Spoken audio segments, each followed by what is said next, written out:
cells pop up with regards to ISIS, they probably don't want to take a chance. But if, God forbid,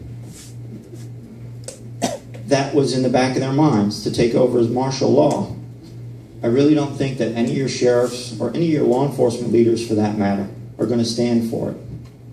None of them. You even saw what the governor of Texas did. He's keeping a watchful eye on them. So a lot of your government officials are not going to allow it. So I'm not really concerned about it. We're going to keep an eye on it, but I don't think so. And you got to remember too, the people in the military, your brothers, your sisters, your children. Do you really think that they're going to turn on you? But do you think they're going to turn on you? I don't think so. I don't think so. You don't know what the borders are. No. They did in the Civil War. It was a different time. Yeah. Still answers the same question. But like I said, right now, I'm not concerned that there's going to be some martial law takeover, but we are watching it. And yes, I could tell you, I've talked to other sheriffs. We're going to stand in the way. That's what we're here for. That's not the United States. That's what I wanted to know, because you may have to enlarge your jail to put all us in there just to keep us safe. Yes, sir. Yeah, I just want to add to what the ladies said. And do you agree that the fear of Jade Helm coming in is that that the government is basically their end game is that they know that the sheriff is the supreme law of the land, and he's basically, let's say, inciting violence, as you opened up in the first started speaking, but he's kind of inciting violence through the mainstream media to get the people against the sheriff, or getting people against to listen to law enforcement. Do you agree that Jade Helm is a real thing, and the end goal is to have a nationalized police rather than a local police? Well, I know that that's been mentioned. I believe Obama himself has mentioned that. I think Hillary mentioned that in one of her speeches too. If they had their way, they probably would. I don't think they're strong enough to do that. I think the people are much stronger than them, and he's finding that out. I'm very disappointed in the president, but actually I'm very disappointed in the Senate and Congress right now too, because all I see is infighting and threats. That's all I see. Together they're bringing the nation down, and whoever gets elected next year, I think we need somebody who's got a different point of view, who's coming from the outside, who's not a career politician. So we all need to do our homework on who we're going to vote for next year. Or now, lastly, is there, if any other government official in this county, if they actually help that part of the government that is trying to take over next year, are you? And it actually is a crime, as I understand, following the Constitution. Will you arrest them against that crime against America? Oh, absolutely. But honestly, I believe your elected officials here in the county, I don't think you're going to have problems with any of those, because we work very well together. I know where they stand. So, and they're for you. Hopefully, one of the last questions about Jade Helm. I spent some time trying to figure out what was going on. So I took a look at what I thought were the facts, what's happening in various places. Then I tried to determine what the validity, where I'm getting the facts, and are they truly facts. And then I took all of the possible scenarios of what it could be all about. And I had 7 or 8 of them, even as far out as a possible asteroid coming. And I really can't even connect the dots. With what I see and what I believe at this point in time, the actions I see forthcoming versus what the possible scenarios is for the reasons. I'm still totally up in the air. It's very There's a lot of conspiracy theories out there. I did some research too, and like you, I've seen it all over the gamut. I've seen it all over the board, all over the place. Well, we're doing it for this, we're doing it for that. Right now, I don't see anything different, and like I stated before, is I think they're just training for worst case scenario. But we're keeping our eye on it, and like the Texas governor said, he's making sure that Big Brother's watching them. Or I should say the people are watching them. Sheriff Prummell, a member who wasn't able to make it to the meeting tonight, he asked me to ask these questions for him. One of them was, do you obey executive orders brought down the chain from President Obama? I don't work for him. You don't work for him. So, and would you support an organized militia in Charlotte County? Why would I? Good answer. And do you support a permanent courtroom assigned to the People's Grand Jury? Good question. You know, I've had, and Paula was there, Paula came to me, and I had a lot of paperwork dropped off of me from the National Liberty Alliance, and I read through all of it. I agree with checks and balances. All politicians need to be kept in check. I was concerned with quite a bit of the language that I read, though. I was concerned with a lot of it. So, the way it's worded, no, I don't agree with it. Thank you, Sheriff Prummell. Okay.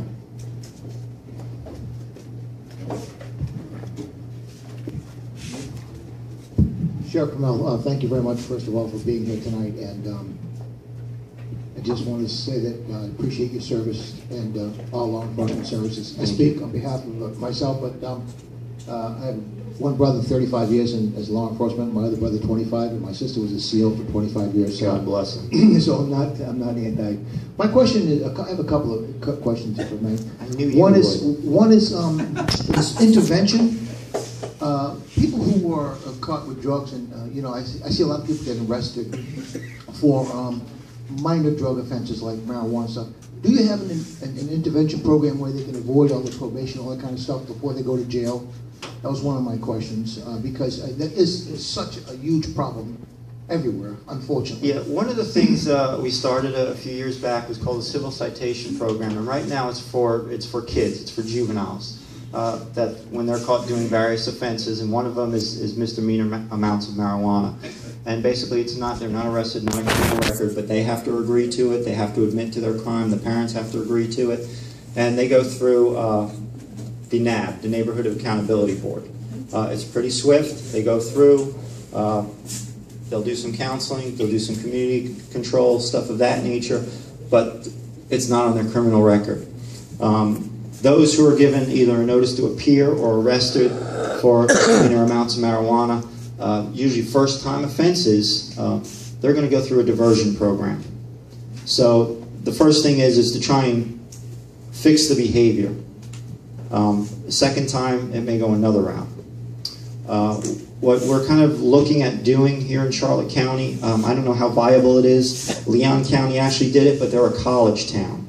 They expanded the civil citation program to adults because they deal with a lot of college kids. And we all know, whether you're a juvenile, whether you're a college kid, you do some stupid stuff, you try some stupid stuff. And we don't want to ruin people's lives. That's exactly my point. I see that a lot with younger people. So we were looking at maybe trying to expand that here. And we're trying to look at our numbers to see exactly how many adults we have that are first-time marijuana offenders, to see if that would work. And we got to work with the Neighborhood Accountability Board to see if they're able to, depending on the numbers, if they're able to handle that. But we're all looking at different things to do. But right now, when there is an arrest that comes in, they're able to go through a diversion program. And now with legislation that has been passed, it's kind of easier for them to get it expunged down the road so it's not on their record. Yeah, see, that's another question that I had, because when you get arrested, your picture appears on the sheriff's website, and it says you're arrested. It doesn't say whether you're found guilty or innocent, and that sits there for a long while, almost forever. That's been a concern of mine. I've never been arrested. My picture's not on there, but what I've seen happen is that it affects people's lives forever. It's just like some young people who do stupid stuff. They get a criminal record.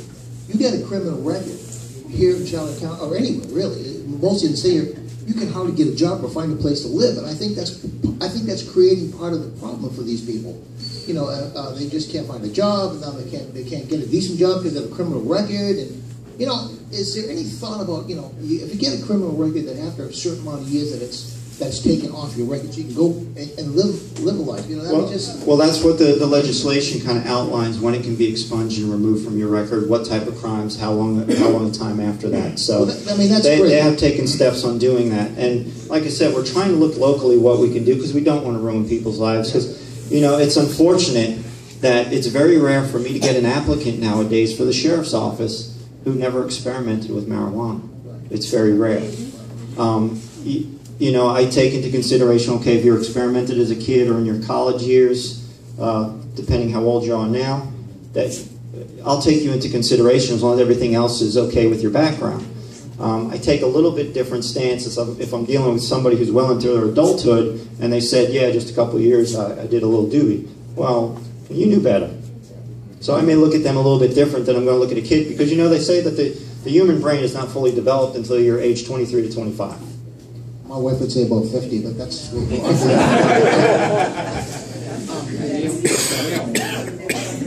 Thank you very much, Sheriff. My pleasure, sir.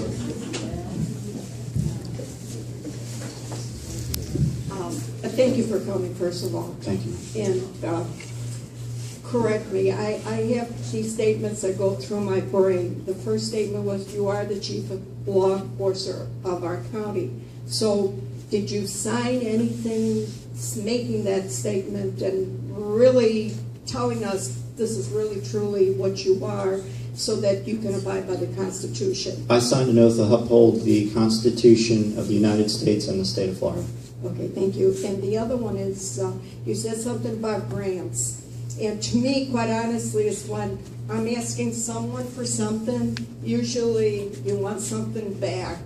Is that, could possibly that put a stop to what you may want to do, but you can't really do because you have that, like the politicians do?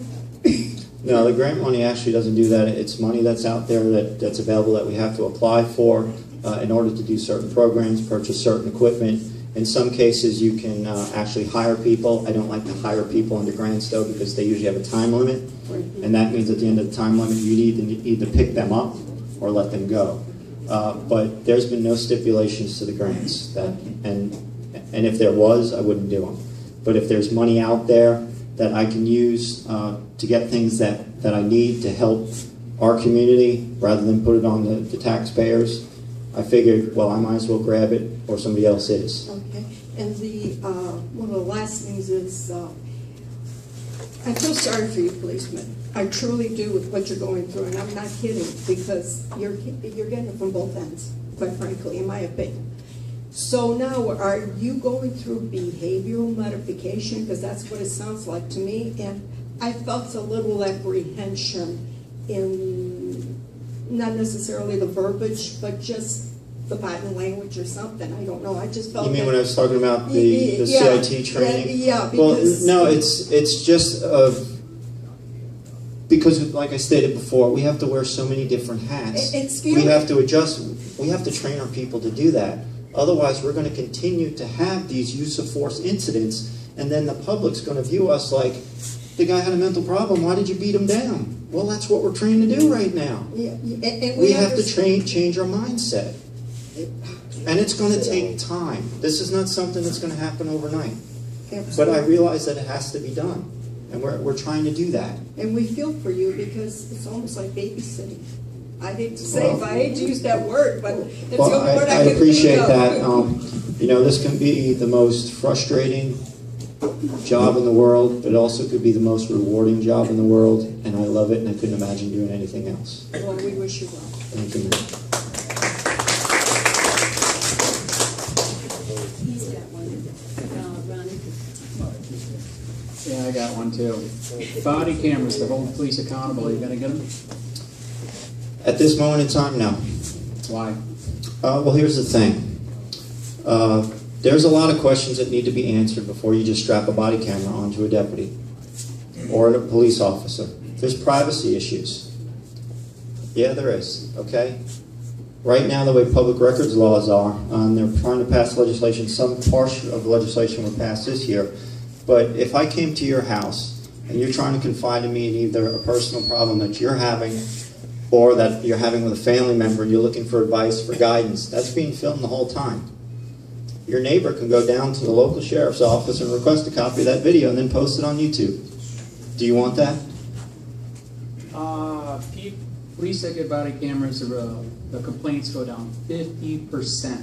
I want that. Yeah, you're right.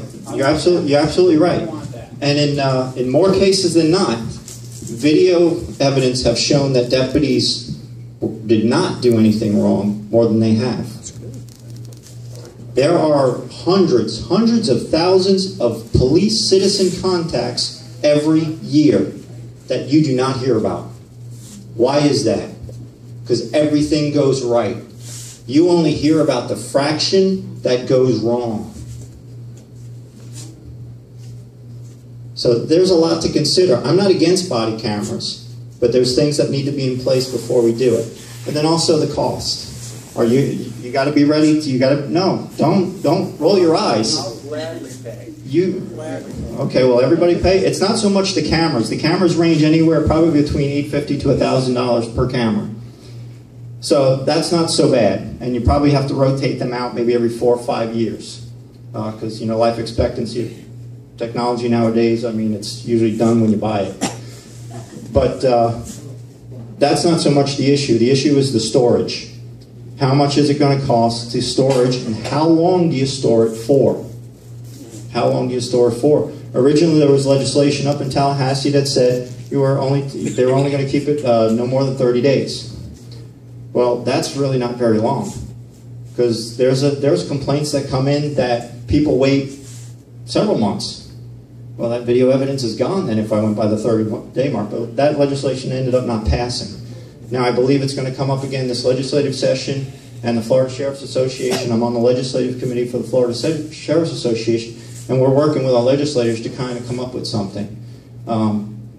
Because, like I said, I'm not against them. But there's things that need to be in place before I say, yeah, I'm going to outfit every one of my deputies. Where are you storing the car video right now then? We have storage for those, but I only have in-car videos right now on my traffic unit, which I only have 5 traffic units. That takes up a lot of storage. YouTube private account free. I'm sorry? YouTube account private is free. Our stuff has to be CJIS certified. There's protections that have to go along with it. I go with Jeff. Yeah, my question is twofold. You made a comment about chief law enforcement. What laws are you supposed to, or that you train your men to enforce? And secondly, if there is corruption that has evidence to back it, are you willing to look at it? Yes, sir. And to answer the first question is, we're trained to investigate all criminal laws and traffic laws. Well, traffic laws, so are those criminal or not? Not all of them, no. Like your speeding, your stop sign, they fall under a civil law. Okay. Where you get a civil infraction. That's kind of where I was concerned, is framers of the Constitution wanted to stay away from civil law.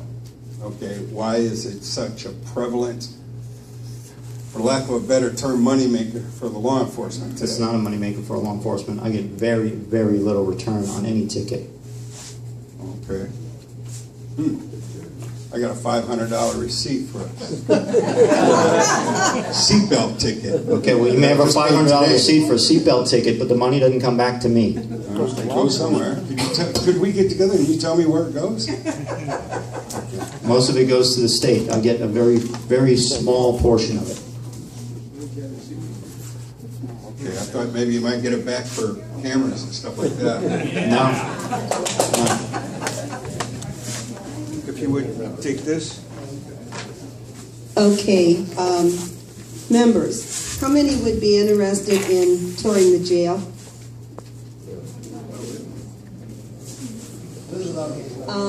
I'm going to call you, and when it's an appropriate time for you, we would like to set up something for as many people as would like to come. If you want to limit the number of people that come, let us know. You know, I also encourage you guys, if you want to go, if you're interested in our Citizen Police Academy, go to our website, ccso.org, go on to Contact Us, and then you'll see Citizen Police Academy. You click on that.